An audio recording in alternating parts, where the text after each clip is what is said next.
주어진 본문 말씀으로 끝나지 않은 성령 문장 이런 제목으로 말씀을 나누도록 하겠습니다.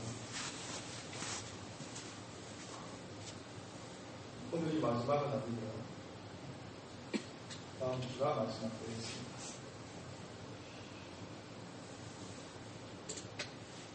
제가 지난주에 말씀을 전하면서 혹여나 여러분들의 오해를 살 만한 부분들이 있을 것 같아서 다시 한번 풀어드리도록 하겠습니다. 마가복음 16장 17절 이하의 말씀 이렇게 되어 있습니다. 믿는 자들에게는 이런 표적이 나타난 날이니 곧 그들이 내 이름으로 귀신을 쫓아내며 새 방언을 말하며 뱀을 집어 올리며 무슨 독을 마실지라도 해를 받지 아니하며 병든 사람에게 손을 얹은 즉 나으리라 하시더라. 이 말씀. 그래서 말씀을 전하다 보면 하나를 강조하다 보면 하나를 강조하기 위해서 한쪽으로 치우치는 경향들이 바로 있을 수 있습니다. 설교 중이라도. 그래서 한 본문 한 메시지에 두 가지를 동시에 잘 섞어서 조화를 이루어서 균형을 맞추어서 말씀을 전해야 되는데 그렇지 못하는 경우들이 간혹 있을 수 있습니다. 그래서 제가 오늘 이 말씀 다시 한번 풀어서 여러분들에게 나누어 드리려고 합니다. 마가복음 16장 17절 18절의 말씀의 대상은 주님의 제자들입니다. 주님께서 제자들을 두고 마지막 승천하시기 직전에 이들에게 너희들이 땅끝까지 일러 복음을 증거하게 되어지면 이런 일들이 일어날 것이다 라고 가르치는 가운데 하신 말씀이에요. 그래서 네 가지의 표적이 나타납니다. 첫 번째는 귀신을 쫓아내고, 두 번째는 새 방언을 말하고, 세 번째는 무슨 독을 마실지라도 해를 받지 아니하고, 네 번째는 병든 사람에게 손을 얹은 즉 나으리라. 이런 기적들, 이런 일. 그러면 이런 기적들은 되면 되고 안 되면 안 됩니다. 다 되면 되고 다 되지 않으면 다 되지 않는 거예요.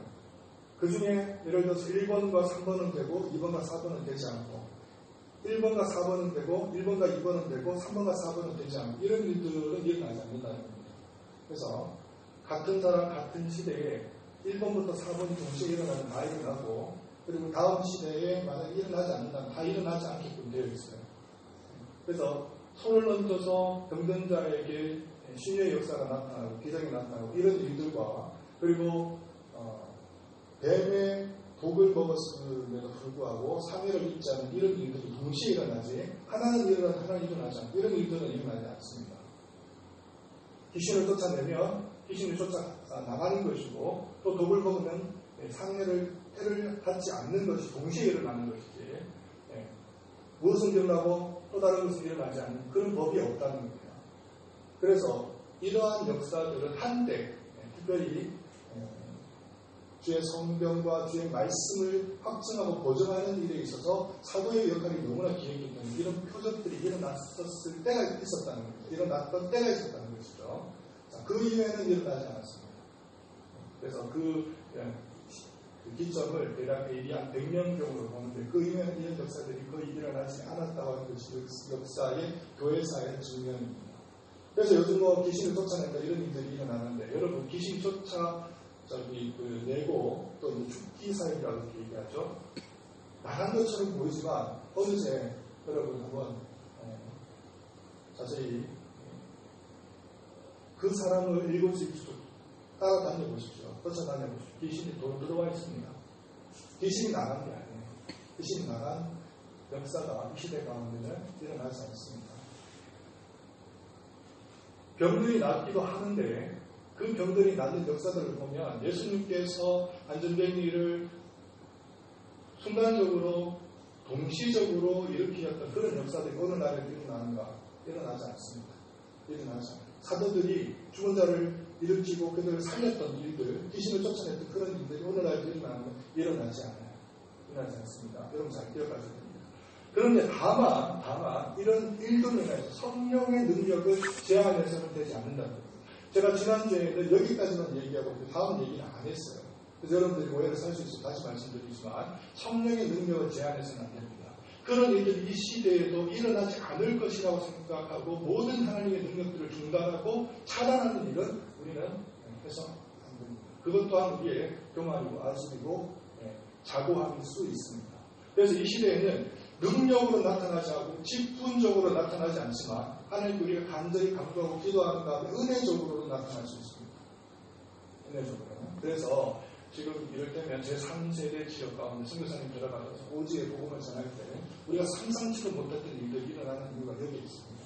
그래서 은사적으로는 직분적으로는 능력적으로는 나타나지 않지만 그래도 불구하고 우리가 간절히 하고 기도할 때 이런 역사들이 충분히 하나님의 나라가 하나님의 통치 영역 가운데서 일어날 수 있습니다. 네, 이 두 가지를 동시에 여러분들 잘 균형 감각을 가지고 바라보셔야만 한다. 이 얘기를 제가 전해드립니다. 자, 오늘 본문 말씀 멜린의 섬에서 원주민들로부터 가진 후리와 대접을 받고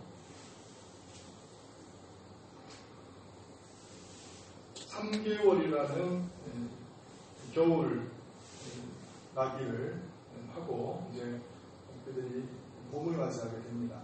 대략 한 2월 중순경이라고 볼 수 있겠습니다. 11절 말씀 석 달 후에 일이 되어 있습니다. 석 달 후에 우리가 그 섬에서 겨울을 난 알렉산드리아 배를 타고 떠나니 무사라고 하는 곳에서 타고 왔던 그래서 지변을 건널 때 난파를 당할 뻔했던 그 배와 동일한 이름을 가진 또 다른 배를 타고 지금 이제 항해를 하게 됩니다. 같은 이름, 그런 다른 배입니다. 다른 배, 알렉산드리아라는 배를 타고 떠나니 그 배의 머리 장식은 디오스구로라, 디오스구로, 쌍둥이 형제라고 하는 그런 의미를 가집니다. 그리스 신화에 보면 제우스의 아들들이 많습니다. 그들 가운데 어머니의 배는 달라요. 다른데 마치 쌍둥이처럼 생긴 그런 형제가 있습니다. 한 사람 이름은 캐스터라고 하는 인물이고 또 다른 인물은 플록스라고 하는 인물입니다. 그래서 한 인물은 장사의 신으로 불렸고 한 인물은 바다의 신으로 불렸습니다. 그러다 보니까 바다에서 장사하는 사람들이 있어서 이 디오스구로라고 하는 쌍둥이 형제 캐스터와 플룩스라고 하는 신은 그야말로 최고의 수호신이 아닐 수가 없습니다. 그래서 이 상선에다가 이 캐스터와 플룩스라고 하는 인물을 장식으로 그려뒀다는 겁니다. 그 배를 지금 타고 로마를 향해서 나아가고 있습니다. 12절 말씀 수라구사에 대고 사흘을 있다가 이렇게 되어 있습니다. 우리 집사님 한번 지도를 한번 보여주셔야 될 것 같습니다. 지도를 한번 보시면 제가 다시 설명을 드리겠습니다.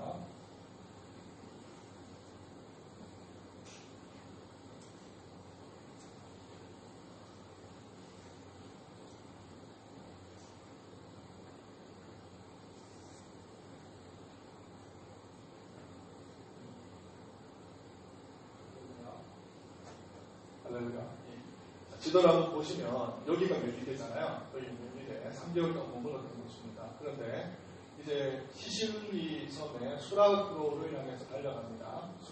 수라구사죠. 수라구사. 그래서 이 거리가 대략 한 150km 정도 된다고 합니다. 그래서 여기서 3일을 머무르면서 3일을 머물고 이제는 이탈리아 반도 육지로 향해서 나가게 되는데 여기 이제 레기온이라고 하는 곳에서 하루를 머무르겠습니다. 하루. 대략 그 거리는 100km 정도 됩니다. 100km. 그래서 레기온을 떠나서 이제 출발을 하게 되는데 요 위쪽에 아피오 강장이라고 되어 있는데 실은 아피오 강장이 아니고 지도가 잘못되어 있는데 보디올입니다. 보디올에 이르게 대략 이 거리가 300km 정도 됩니다. 300km. 그래서 이틀 동안 항해해서 지금 보디올에 이르렀다는 것입니다. 목소리 잘 안 들리거든요. 이 보디올이라고 하는 곳에 이르렀습니다. 그 다음에 이제 드디어 또 그 꿈속에서도 그렇게 기대하고 정말 오기를 원했던 로마라고 하는 이제 이 이 나라에 이르게 되었을 때에 이 고디올에 그 당시에 예수 그리스도를 믿고 있던 형제들이 이들의 마중을 나오게 됩니다. 마중. 그래서 그곳에서 한 7일 정도 머물러 있었습니다. 그리고 육지의 길을 따라서 처음으로 이제 다다른 것이 아비오 강장, 아비오 강장이라는 곳입니다. 그 다음에 개역 한글 성경에는 삼간이라고 되어 있는데 새 여관이라고 하는 곳을 이렇게 통과하게 됩니다. 통과해서 이제 로마에 가다르게 되는 그런 부분을 택해서 갑니다. 그래서 이 멜기데, 수라구사, 레기온, 그다음에 고디올, 아비오 강장을 통해서 로마로 들어가는 입성하는 그런 여정이 되겠습니다.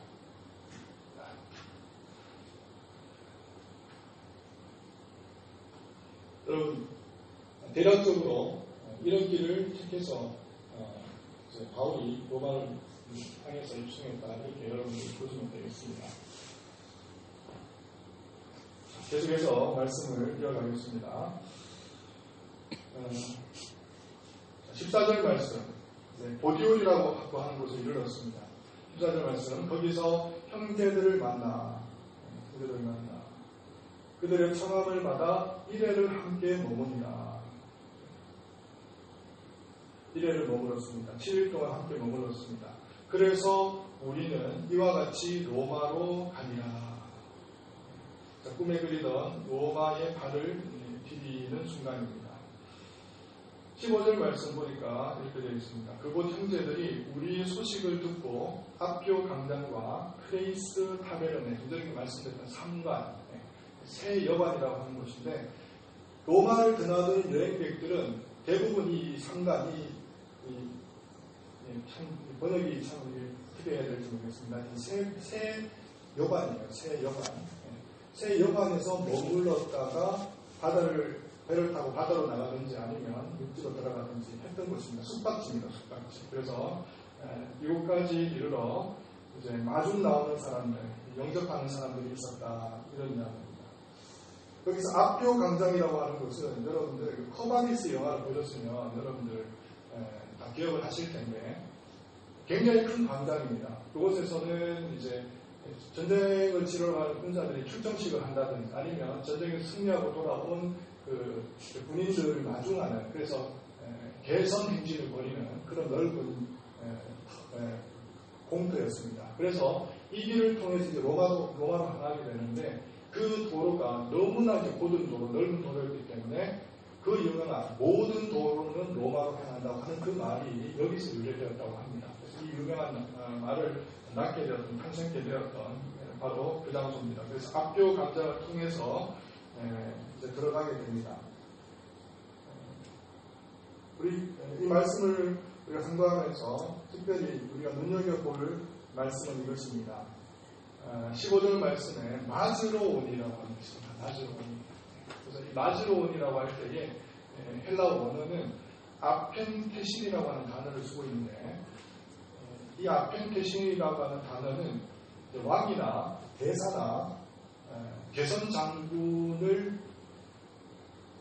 맞이할 때, 왕을 맞이할 때, 대사를 맞이할 때, 개선 장군을 맞이할 때 쓰였던 단어예요. 아펜테신. 그러다 보니까 이 누가라고 하는 이 저자가 이 단어를 특별히 사용하고 인용한 데는 그 의미가 있다는 것이죠. 다름 아니라 바울은요, 지금 대사의 신분으로 로마에 왔다 합니다. 하늘의 대사. 복음을 들고 있는 하나님께서 명령해서 하나님의 부르심을 받고 하나님의 보내심을 받은 하늘의 대사로서 지금 로마에 당도한 겁니다.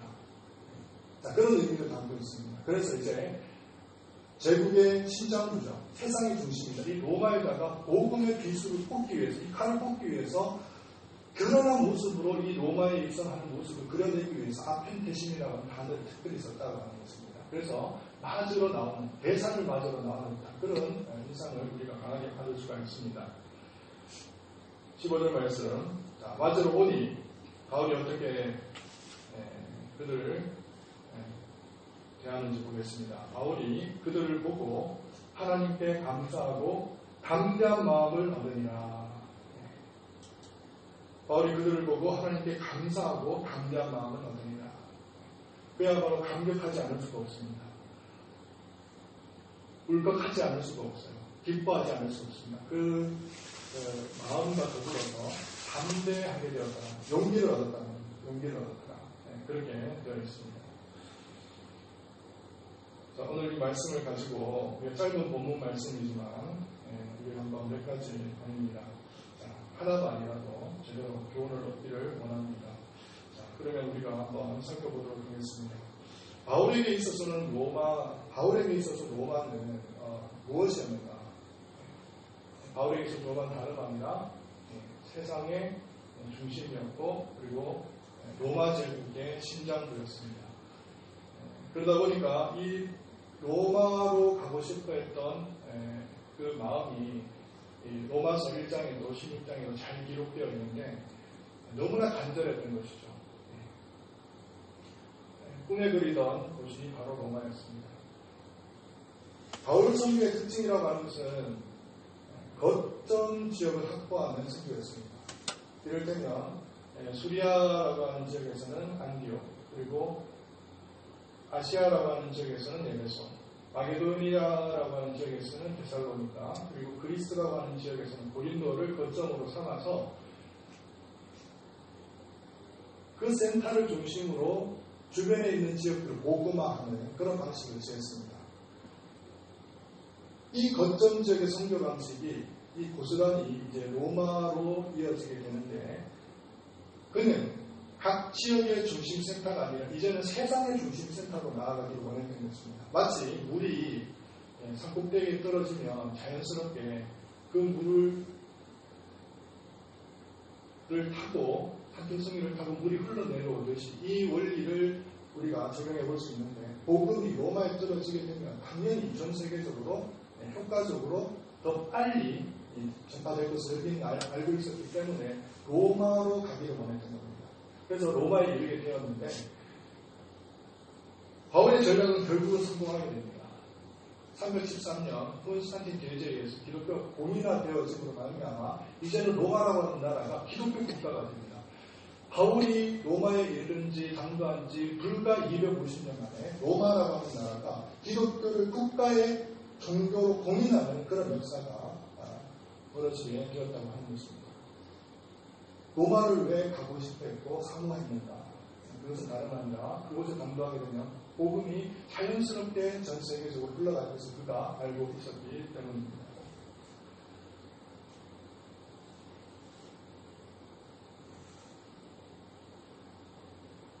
바울은요, 세 번에 걸쳐서 선교여행을 하게 됩니다. 1차 선교 여행 시에 한 권의 서신서를 쓰게 됩니다. 갈라디아서입니다. 2차 여행 시에 2권의 서신서를 쓰게 됩니다. 데살로니가 전후서입니다. 3차 선교 시에 3권의 서신서를 쓰게 되는데 고린도 전후서 그리고 로마서입니다. 로마서라고 하는 서신은요, 고린도에 바울이 잠시 머물고 있었을 때 그곳에서 로마에 있는 미국생활하고 있는 교회 성도들을 향해서 쓴 그런 편지글이 되겠습니다. 그런데 이 로마서를 보게 되면 그야말로 복음이 무엇인지에 대해서 구구절절 일목요연하게 체계적으로 잘 설명해 두고 있는 바로 이 편지글이 되겠습니다. 그래서 이 로마서를 보게 되면 크게 이제 5가지의 주제를 다루고 있는데, 첫 번째는 뭐냐? 왜 우리가 구원을 받아야 되는가?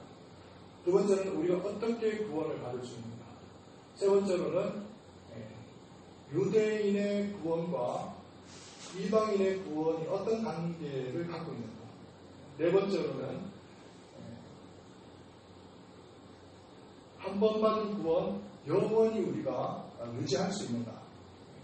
자, 이번 5번째 주제라고 하는 것은 구원받은 사람은 어떻게 살아야 하는가 하는 정말 우리 신앙생활에 있어서 빼놓을 수 없는 그야말로 중요한 주제들을 다루고 있습니다. 이 복음을 들은 거예요. 로마에 있는 사람들이, 로마에 있는 성도들이. 그래서 지금 바울과 한 번의 일명식도 없었던 사람들이 바울이 온다는 소식을 듣고 수많은 사람들이 그를 마중하기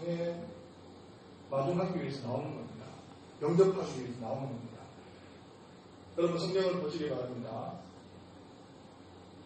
알지도 못하는 사람, 일면식도 없는 사람, 그 사람을 만나기 위해서 로마로부터 몇 킬로를 달려오느냐면 자그마치 70킬로를 달려옵니다.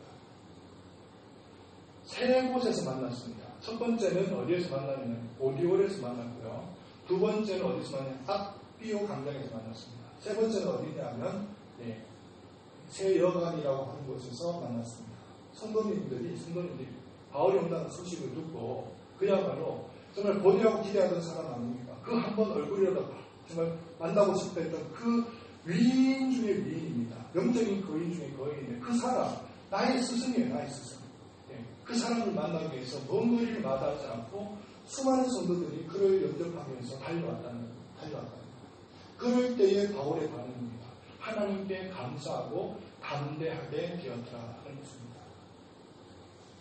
사랑하는 성도 여러분, 우리도 이와 같은 역사들이 우리 일생 가운데 나타나기를 원합니다. 우리가 로마에 있는 성도처럼 감사할 수 있는 스승들이 있기를 원합니다. 뿐만 아니라 사도 바울처럼 감사히 여길 수 있는 제자들이 있기를 원합니다. 이런 역사들이 우리 삶 속에서 일어나야 됩니다. 얼마나 보고 싶어 했겠습니까? 얼마나 보고 싶어 했겠습니까? 로마서가 그저 쓰여진 서신서는 아니잖아요.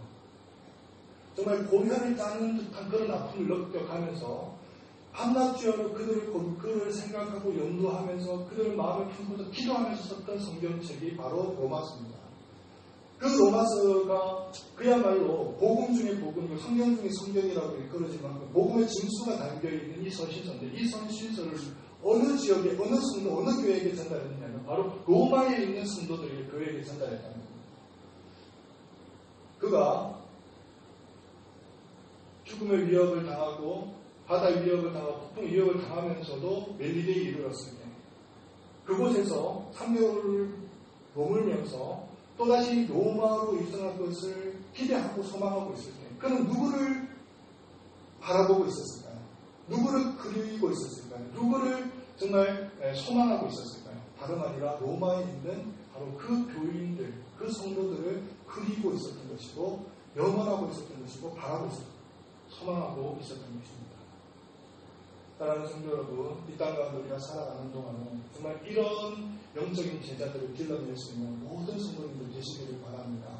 우리가 의식을 하든 의식을 하지 않든지 간에 우리의 역량을 통해서 내가 당신은 나일지 못하고 당신을 기억할지 모르지만 내가 그때 당신의 영향을 받아서 내가 복음을 들었던 사람입니다. 라고 그런 감사의 말을 들을 수 있는 저와 여러분 되시기를 바랍니다. 어디서 말이죠? 저 천성에서 말입니다. 저 천성에서. 그 천성에서 수많은 사람들이 정말 하나님께 영광을 찬미를 올릴 때 예배를 드릴 때 많은 사람들이 이제 그 천성에서 그릴 겁니다. 그리고 마주할 겁니다. 시대를 초월해서 또 연대를 초월해서 지역을 초월해서 많은 사람들이 교제하고 교류를 할 겁니다. 그때 그 누군가가 나에게 다가와서 내가 당신 때문에 주 예수 그리스도를 알았습니다. 내가 당신 때문에 복음을 알았습니다. 내가 영접했습니다. 회심했습니다. 돌이켰습니다. 너무나 감사합니다. 라고 하는 이런 감격의 감사의 메시지가 여러분들에게 들려지기를 간절히 소망합니다. 이를 위해서 우리는 살아가는 겁니다. 이를 위해서. 이것이 인생의 목적이에요. 실은. 다른 데 있는 게 아닙니다. 여러분 무엇을 위해서 사느냐. 미션이라고 하는 것이 무엇인가? 우리가 왜 이 땅에 태어났는가? 다른 게 아닙니다. 주의 나라와 복음을 위해서 하나님 나라의 확장을 위해서 우리가 살아가는 겁니다. 여러분 아침에 집을 나서서 출근을 하고 버스를 타고 아니면 지하철을 타고 회사에 나가잖아요. 많은 사람들을 만나잖아요. 또 다른 일들을 우리가 생각지도 못했는데 마주합니다. 왜 일을 하고 왜 사람을 만나는가? 다른 아니에요. 복음을 전하기 위해서입니다. 복음을 전하기 위해서. 예수 그리스도를 자랑하기 위해서입니다. 그들에게 소개하기 위해서요. 영혼들을 구제하고 구원하기 위해서입니다. 다른 데 있는 게 아닙니다. 제가 가끔씩 이제 등산화를 신고 사냥도 하고 산보도 나갑니다. 저는 그렇게 스스로를 질문합니다. 왜 지금 산보를 가는가? 왜 등산을 가는가? 스스로 질문합니다. 스스로에게. 다름 아니에요. 주의 복음을 전하기 위해서입니다. 제가 건강할 이유가 없습니다. 제가 튼튼할 이유가 없어요. 다른 데 있는 게 아닙니다. 우리 아이들의 진로를 결정해 줍니다. 또는 이런 진로를 택해서 이런 길로 가기를 원한다. 이렇게 얘기할 때 아빠의 입장에서 자녀들에게 그 얘기를 하는 데 있어서 동기부여는 뭐냐면 복음 전파예요. 복음 전파. 하나님의 나라의 영광을 위해서입니다. 누구를 만나든지 간에 내가 무엇을 생각하든지 간에 무엇을 먹든지 간에 내가 왜 먹는가? 그건 다른 데 있는 것이 아니에요. 복음을 전하기 위해서입니다. 복음을 전하기 다른 이유는 없습니다. 사랑하는 성도 여러분, 여러분들도 이런 인생 살아가셔야 할 줄 믿습니다. 그래서 마지막 날 주님 앞에 천성에 이르렀을 때 우리가 감사해야 될 우리의 스승도 있지만 우리의 선생님도 있지만 그것과 더불어서 우리에게도 감사할 수 있는 우리의 제자들이 있어야 됩니다. 여러분 이 본문 말씀을 가지고 이것 하나만이라도 여러분 건져가실 수 있다면 간직하실 수 있다면 정말 여러분의 인생이 달라질 것입니다. 여러분의 남은 여생들이 정말 만개되어질 것입니다. 활짝 꽃이 피듯이 여러분 인생들이 정말 즐겁고 기쁘고 정말 발랄하고 활기찬 그런 인생이 될 수 있습니다. 내가 먹고 마시든지 무엇을 하든지 주의 영광을 위해서 해야 되고 때를 얻든지 못 얻든지 간에 주의 복음을 증거하는 삶이 우리의 인생의 본분이요 목적이고 우리가 살아가는 호흡하는 이유가 되겠습니다. 바울처럼 우리도 주의 복음을 일생 동안 때를 얻든지 못 얻든지 간에 전할 수 있는 저와 여러분 되시기를 바랍니다. 기도하겠습니다. 그러나 말씀하실 분들의 말씀을 생각하면서 하나님 바울이 변화해서 하나님 기도 이러한 생각을 드리고 얼마나 만나보고 드리겠습니다. 하나님 영적으로 그 영혼들을 만나보기 위해서 저는 무슨도 마다하지 않고 정말 죽음의 위협, 강의 위협 그리고 바다의 위협을 넘어서 극복하면서까지 용암에 이르렀던 그 장면으로 우리가 바라보는 겁니다. 하나님 그러한 내용들이 인생 가운데도 차고 넘칠 수 있도록 주여 역사하시고 우리도 정말 무엇을 하든 간에 주의 나라를 하나님의 나라 축복을 위해서 그런 소리들이 할 수 있도록 우리와 자기를 우리가 정말 거듭나게 하시고 더욱더 빛나게 하셔서 많은 사람들을 옳은 길로 인도할 수 있는 우리가 모든 것을 될 수 있도록 은혜와 자비를 베풀어 주시옵소서. 깊은 사랑이 있다 주실 줄 믿고 감사를 드리며 우리 주 예수 그리스도의 이름으로 기도를 드립니다. 아멘.